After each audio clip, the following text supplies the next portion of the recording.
Viewers part first में हम आज सीखेंगे division of a line segment in a given ratio. Let us take a question that is from exercise 10.1 class 10th textbook, that is draw a line segment of length 7.6 centimeter and divide it in the ratio 5:8 और 5/8. आपको क्या करना है, पहले आपको एक line segment खींचनी है, 7.6 सेंटीमीटर उसकी आपको लंबाई रखनी है. ठीक है, तो हम इस तरीके से एक स्केल लेंगे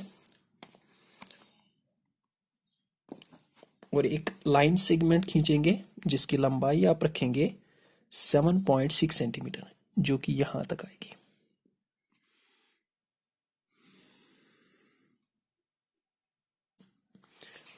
और इस लाइन सेगमेंट का हम नाम रखेंगे ए बी.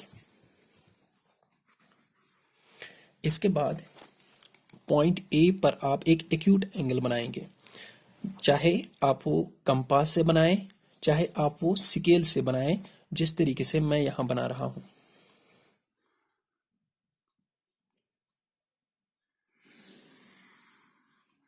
व्यूअर्स, आप जानते हैं एक्यूट एंगल वो एंगल होता है जो ग्रेटर देन 0 होता है बट लेस देन 90 होता है, यानी उसका मेजरमेंट जो है 0 और 90 के दरमियान होता है. तो वही एंगल यहां पर हमने बनाया BAX. BAX सिंपली आपका एक एक्यूट एंगल है, तो यहां पर आप नाम रखेंगे X.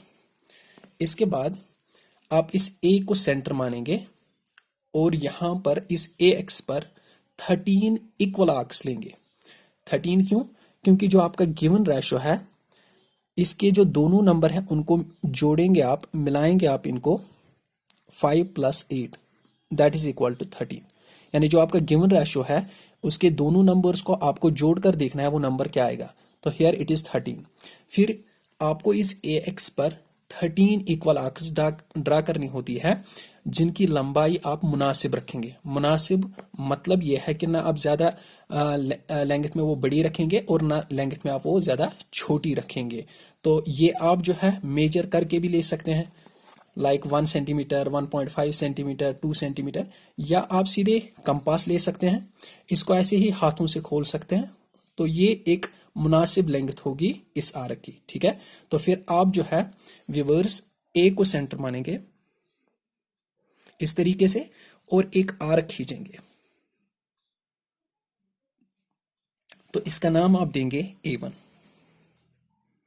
इसी तरीके से सेम लेंथ आप रखेंगे आर्क की और एक दूसरा पॉइंट ड्रा करेंगे या दूसरी आर्क ड्रा करेंगे और जिसका आप नाम रखेंगे A2. इसी तरीके से आप यहां पर और एक आर्क लेंगे जिसका आप नाम रखेंगे A3 और इसी तरीके से आपको इस AX पर 13 इक्वल आर्क्स ड्रा करनी है. तो व्यूअर्स, इस तरीके से मैंने यहां पर AX पर 13 इक्वल आर्क्स ड्रा की. इसके बाद में आपको हमेशा इस B को जो है लास्ट वाली आर्क यानी A13 के साथ मिलाना होता है. जो भी लास्ट आर्क होगी उसके साथ मिलाइए. तो इस तरीके से मैं इसको ज्वाइन करता हूं. अब आप कंपास लेंगे और A13 को सेंटर मानकर फिर से कन्वीनियंट रेडियस यानी मुनासिब एक लंबाई लेकर यहां पर आप एक आर्क ड्रा करेंगे.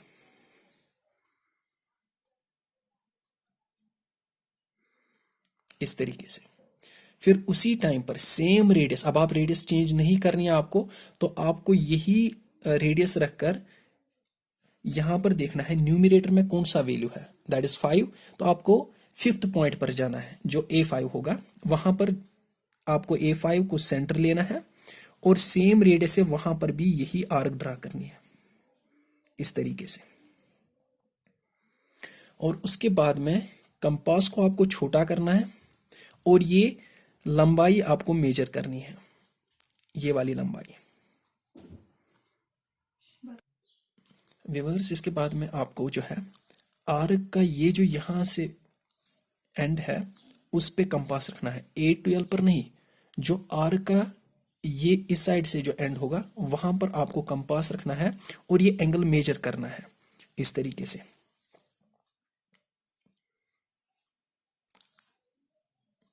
और फिर यही रेडियस लेकर आपको ये इस आर्क का देखना है कि जो यहाँ इस लाइन पर जो एंड होगा उसको सेंटर लेना है।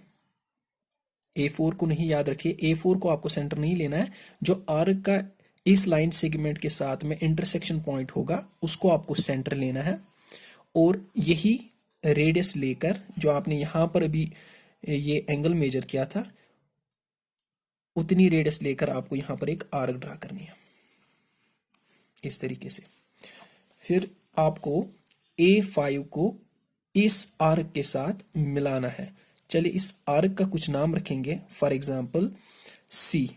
तो आपको इस A5 को C के साथ मिलाना है, A5 और C को मिलाना है इस तरीके से। ये जो लाइन सेगमेंट आपने ड्रा की, ये इस वाली लाइन को जो है पैरेलल होनी चाहिए, लाइन इसको पैरेलल होनी चाहिए। यानी BA13 जो लाइन है इसको ये A5D जो है पैरेलल होनी चाहिए। और अगर आपने ये लाइन ठीक से ड्रा की होगी, ये इसको पैरेलल होगी, तब जो ये पॉइंट D होगा आपका, ये वो रिक्वायर्ड पॉइंट होगा जो इस गिवन लाइन AB को जो है किस रेशो में डिवाइड करता है, 5:8 और 5/8। इस तरीके से जो है ये हमारी रिक्वायर्ड कंस्ट्रक्शन है। Viewers, let us see justification of the question in which we will show how AD by DB is equal to 5/8। तो हम इसमें ये दिखाएंगे कि ये जो AD डिवाइड बाई DB अगर हम करेंगे तो ये किस तरीके से 5/8 के बराबर है। हम पहले ये ट्रायंगल लेंगे, इन ट्रायंगल ABA13, इसका मतलब ये वाली ट्रायंगल ABA13, इसमें A5D जो है वो पैरेलल है A13B को। यानी इसमें A5D जो है this line it is parallel to BA13, ये वाली लाइन जो है इसको पैरेलल है। ये हमने कंस्ट्रक्शन की है बाय यूजिंग थेलिस थ्योरम और बेसिक प्रोपोर्शनैलिटी थ्योरम। अब हम थेलिस थ्योरम या बेसिक प्रोपोर्शनैलिटी थ्योरम यूज करेंगे। पहले मैं इसका स्टेटमेंट आपको दिखाता हूं। तो बेसिक प्रोपोर्शनैलिटी थ्योरम और थेलिस थ्योरम ये कहती है, if a line is drawn parallel to one side of a triangle. अगर हम एक लाइन लेंगे सपोज DE, और ये अगर हम पैरेलल ड्रा करेंगे एक साइड को, ट्रायंगल के एक साइड को अगर हम ये पैरेलल ड्रा करेंगे, ठीक है, to intersect the other two sides in distinct points, और ये लाइन जो है बाकी दो साइड्स को दो अलग अलग पॉइंट्स पर मिलेगी जिनका हमने नाम रखा है D और E। The other two sides are divided in the same ratio. तो फिर ये वाली लाइन जो है इन दो साइड्स को जो है इक्वल रेशो में डिवाइड करेगी। दैट इज, जिसका मतलब है कि AD divide by DB is equal to AE divide by EC। यानी थेलिस थ्योरम ये कहती है, अगर आप ट्रायंगल में एक लाइन किसी एक साइड को पैरेलल ड्रा करेंगे तब ये जो लाइन है ये बाकी दो साइड्स को इक्वल रेशो में डिवाइड करेगी।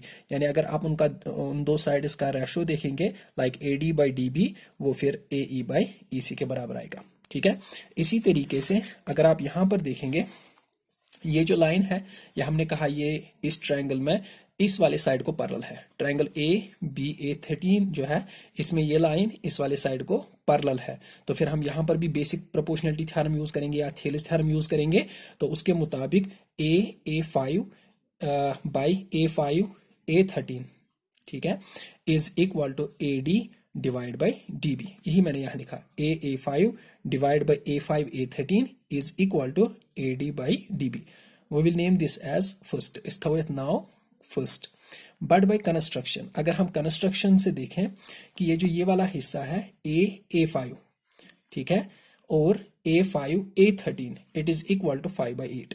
यानी हमने कंस्ट्रक्शन से ये किया है कि A5 जो है A5 और A5A13 का जो वैल्यू है दैट इज 5/8। अगर आप इन दो को आप मिलाएंगे फ्रॉम फर्स्ट एंड सेकंड, क्योंकि ये दोनों में है, तो ये वाला वैल्यू 5/8 जब आप यहाँ पर सब्स्टिट्यूट करेंगे तो फिर हमारा वैल्यू आएगा AD/dB is equal to 5/8। Viewers, अगर वीडियो पसंद आई हो तो मेरे चैनल को सब्सक्राइब करना ना भूलिए। मेरी नई वीडियो के बारे में पहले जानने के लिए बेल आइकन को दबाना ना भूलिए और वीडियो को ज़्यादा से ज़्यादा लाइक और शेयर कीजिए। मिलते हैं अगली वीडियो में, तब तक के लिए अल्लाह हाफिज़।